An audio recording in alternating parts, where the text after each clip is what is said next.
La dernière vidéo prono de la saison, la grande finale pour aboutir à une saison à semi-complète à cause du coronavirus. Cette fois-ci, c'est la finale Ligue des Champions. Le Paris Saint-Germain contre le Bayern Munich. Une affiche de gala, une affiche de star. Entre d'un côté Mbappé, Neymar contre Lewandowski et Müller. Qui va gagner cette grande finale et vraiment rentrer un petit peu plus dans l'histoire? C'est ce que nous allons essayer de voir dans cette vidéo avec mon pronostic à la fin de cette vidéo.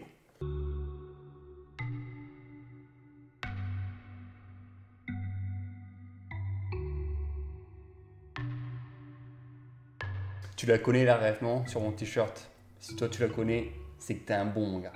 C'est que t'es un bon et que c'est probablement la meilleure série du monde actuellement. Commençons d'abord par le contexte. Le Paris Saint-Germain contre le Bayern de Munich. La France contre l'Allemagne.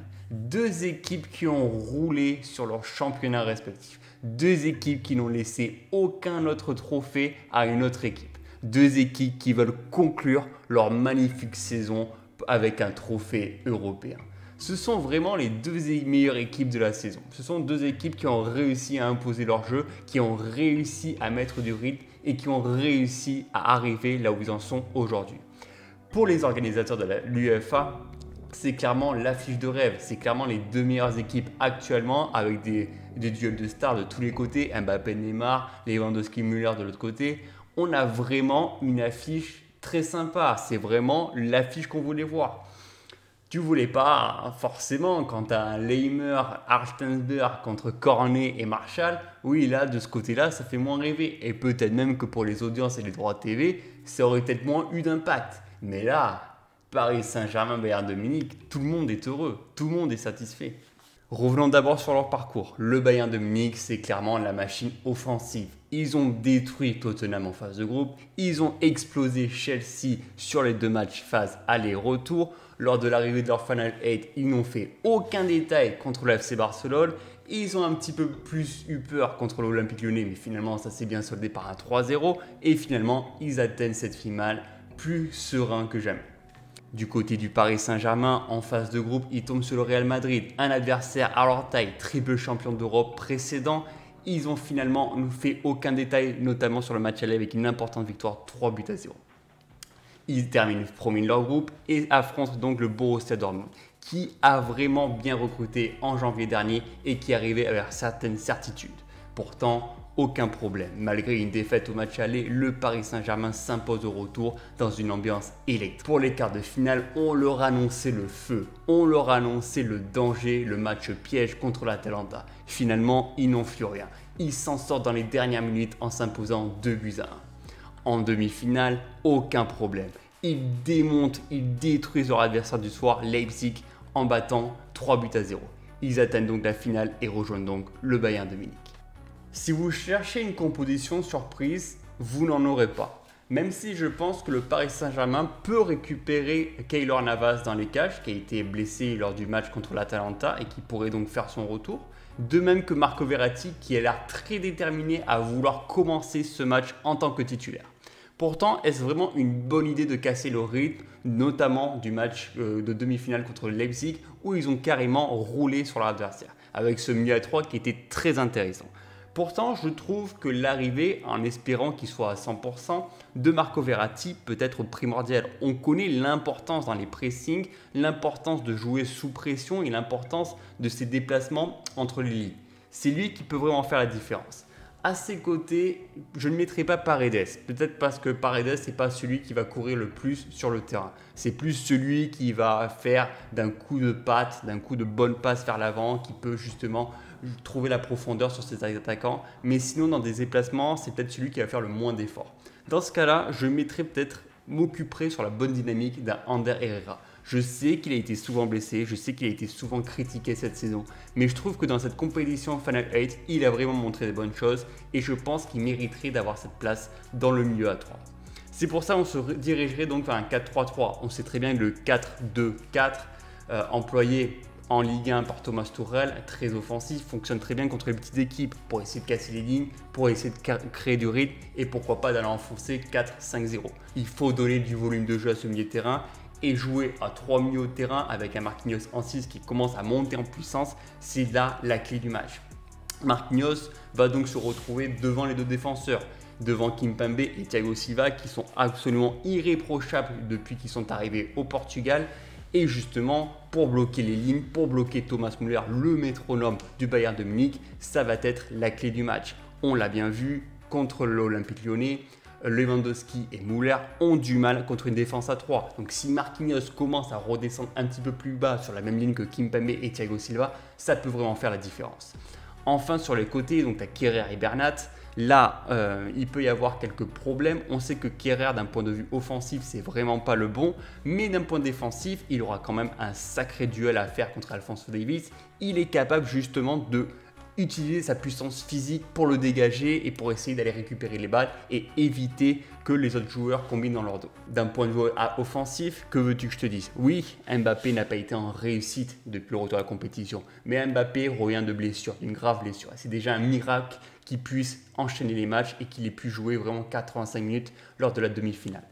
Mbappé va donc pouvoir justement utiliser la faible défense du Bayern Munich, qui est une défense très lente, et pourquoi pas faire des appels en profondeur pour aller défier Neuer. Ça va être ça vraiment la clé du match. Ensuite, un Di Maria et un Neymar, les deux hommes en forme, les deux hommes qui peuvent faire la différence de par leur jeu de pied, de par leur dribble et de par justement leur vision et l'expérience, parce que ce sont les joueurs qui ont déjà gagné cette Ligue des Champions et c'est très important dans un collectif. Du côté de Bayern Munich, oui, c'est une attaque offensive. Oui, c'est un jeu collectif qui va toujours vers l'avant, qui essaye vraiment de détruire leur adversaire comme ils l'ont fait contre l'FC Barcelone. Mais on a vu quand même un petit peu un système qui s'est essoufflé contre l'Olympique Lyonnais. On sait très bien que l'Olympique Lyonnais, ce n'est pas vraiment la référence mondiale actuellement, qu'ils ont un petit peu du mal à faire valoir leurs atouts, mais qui ont quand même réussi une bonne compétition dans l'ensemble et qui ont réussi à faire mal notamment le match contre Manchester City. Mais on n'est pas là pour parler de l'Olympique Lyonnais, nous sommes là pour parler du Bayern Munich et on a vu quand même certains doutes, on a vu quand même certaines craintes. On a vu des joueurs qui n'ont pas réussi à faire des différences. Je parle notamment de Thomas Müller ou je parle notamment de Lewandowski qui n'a pas réussi à prendre l'espace, qui n'a pas réussi à s'imposer dans les airs, même s'il a marqué ce troisième but, peut-être à cause d'une défense qui était essoufflée. Mais sinon, ce n'était pas vraiment celui qui a le plus pesé dans la rencontre. On a bien vu la qualité individuelle d'un Serge Gnabry qui est capable de passer du côté droit dans l'axe et d'aller décocher un tir. C'est peut-être ça justement le facteur X et c'est peut-être ça qui peut débloquer la situation du côté allemand. L'idée de museler Thomas Müller va être véritablement la clé. On sait très bien que s'il ne trouve pas les espaces, s'il n'arrive pas à justement imposer son jeu et il ne trouve pas à trouver les combinaisons, le système bavarois va commencer à s'essouffler. Bien entendu, tu peux te servir des deux milieux pivots qui eux aussi sont deux éléments essentiels dans les transitions offensives et défensives. Je parle bien entendu de Thiago Alcantara et de Leo Goretzka qui sont véritablement des métronomes, qui se ratent très peu de passes et qui sont justement très utiles dans leur attaque-défense. On a très bien eu des fois que Thiago Alcantara avait tendance à redescendre plus bas pour apporter son soutien à Boateng et à Alaba. Mais après, j'ai beaucoup entendu parler que Dieter Flick pouvait utiliser le retour de Benjamin Pavard pour le remettre donc, sur le côté droit, ce qui voudrait dire que Kimmich occuperait donc le milieu de terrain peut-être à la place de Thiago Alcantara. Et je ne pense pas que ce soit une bonne idée de déséquilibrer l'effectif. Je ne pense pas que ce soit une bonne idée d'utiliser, même s'il a fait une très bonne saison, Benjamin Pavard avec le Bayern Munich, et de le faire revenir directement pour une finale. Quand tu sors d'une blessure, tu n'es peut-être pas forcément à 100%.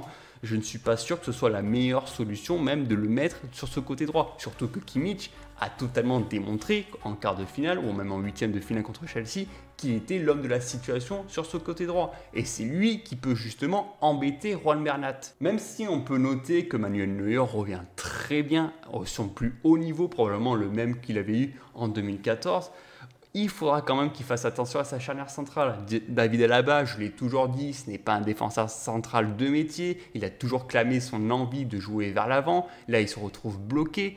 Boateng, il commence un petit peu à s'essouffler. On l'a bien vu qu'il est sorti à la pause et qu'il était peut-être blessé. Son remplaçant, Soulé, pareil, j'ai l'impression qu'il a tendance à se fatiguer. Est-ce que même s'il commence la rencontre contre le Paris Saint-Germain, est-ce qu'il pourra tenir les 90 minutes? Est-ce qu'il pourra tenir les assauts d'un Mbappé ou d'un Neymar qui peuvent faire très mal? Ça, je n'en suis pas sûr. Enfin, le facteur X, celui qui peut faire totalement débloquer une rencontre en un coup de rein, c'est bien entendu Alphonso Davies. Lui, il va faire les différences et lui, il peut combiner parfaitement avec Perisic ou un Kingsley Coman. Et c'est lui qui peut justement aussi bien gérer les apports offensifs que les apports défensifs avec sa vitesse. Je vous ai présenté donc les clés du match. Maintenant, je vais vous présenter mon prono. Alors, je ne suis pas supporter parisien. Je m'en fous un peu. Personnellement, je ne vais pas vous mentir, j'en ai rien à foutre. Qui gagne leur premier titre européen ou pas. De là à dire que ouais, toute la France doit supporter le Paris Saint-Germain, c'est faux. C'est totalement faux. Tu ne vas pas dire à un supporter barcelonais d'aller supporter le Real Madrid. Tu ne vas pas dire à un supporter de River Plate d'aller supporter Boca Juniors. Tu ne vas pas dire à un supporter de Manchester United d'aller supporter Liverpool. Donc, les conneries des ministères qui n'arrêtent pas de dire oh, on est à la France, donc il faut qu'on supporte le Paris Saint-Germain. Non, la France, ce n'est pas Paris. Je peux comprendre que pour certains supporters, c'est le match de leur vie. Je peux totalement comprendre que pour les supporters parisiens, c'est une attente qui existe depuis déjà 5-6 ans et qui existait déjà depuis Laurent Blanc. Donc, c'est peut-être aujourd'hui tout un espoir d'un peuple et je serais très heureux de voir des supporters parisiens s'exclamer dans la rue, de faire la fête, de sentir une libération s'ils remportaient la victoire finale.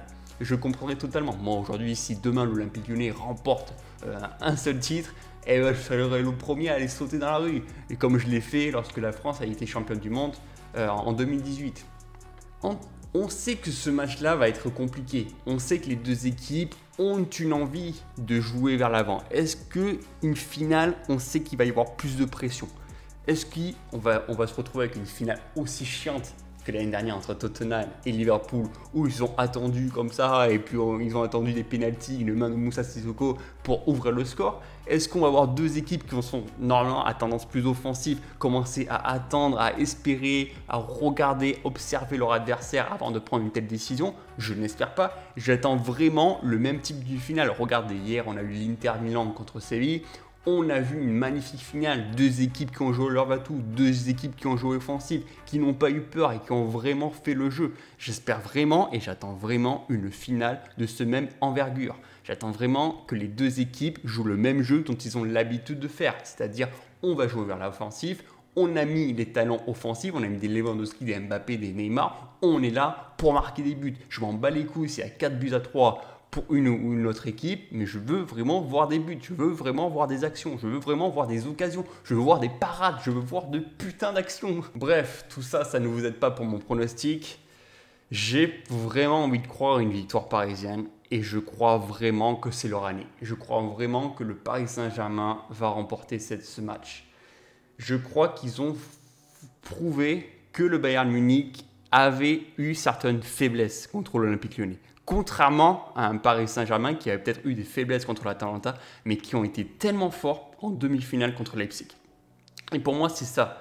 Tu as une équipe qui était au haut et qui commence à défendre un petit peu, alors que tu as un Paris Saint-Germain qui commence à gagner confiance en eux et qui montrent que leur groupe est mentalement prêt pour gagner cette finale. Ils ont la détermination et je pense que c'est ça qui va faire la différence. Je vois vraiment un Mbappé qui va se mettre à 200% pour aller caler des buts. Et je le vois vraiment buteur. Je crois que le Paris Saint-Germain va aller gagner ce match 3-1. Et ils vont donc remporter leur première Ligue des Champions de leur histoire. Donc voilà, merci à tous d'avoir suivi cette vidéo. N'hésitez pas à me dire dans vos commentaires ce que vous pensez et quel est votre pronostic pour la finale de cette Ligue des Champions. Sur ce, faites attention à vous et portez-vous bien. Abonnez-vous à la chaîne si vous voulez. Et moi, je vous dis à très bientôt pour le débriefing de ce match. Salut!